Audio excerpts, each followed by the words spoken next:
অনেক তো দেখলেন মাংসের ঘুগনি, চলুন এবার দেখে নি সয়াবিনের ঘুগনি। প্রথমে 250 গ্রাম মটর, দুটো ছোট করে টুকরো করা আলু আর 100 গ্রাম সয়াবিন নিয়ে নিলাম। এবার মিক্সিতে ছোট টুকরো করা দুটো পেঁয়াজ, একটা টমেটো, একটা রসুন, কুচি করা 25 গ্রাম আদা, 10টা কাঁচা লঙ্কা, 2 চামচ ধনের গুঁড়ো, 2 চামচ জিরের গুঁড়ো, 1 চামচ লঙ্কার গুঁড়ো, 1 কাপ জল দিয়ে পেস্ট বানিয়ে নিলাম। এবার কড়াইতে 4 টেবিল স্পুন তেল দিয়ে তাতে একটা পেঁয়াজ কুচি করে ছেড়ে দিলাম। কিছুক্ষণ ভালো করে নাড়াচাড়া করে তাতে কেটে রাখা আলু দিয়ে দিলাম।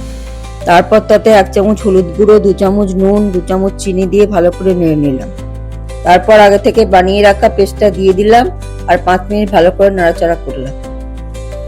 তারপর সয়াবিন আর মটর দিয়ে দিলাম আর ভালো করে নাড়াচাড়া করে নিলাম।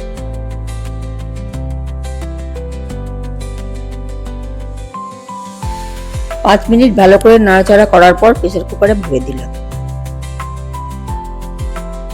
তারপর 4 কাপ জল প্রেসার কুকারে দিয়ে দিলাম আর সেদ্ধ হতে দিলাম।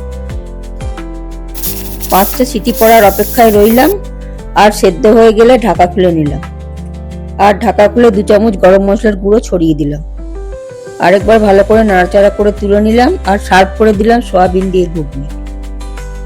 এই রেসিপিটা বাড়িতে বানান এবং মুড়ি, লুচি অথবা নানপুরির সাথে খেয়ে দেখুন, আশা করি ভালো লাগবে।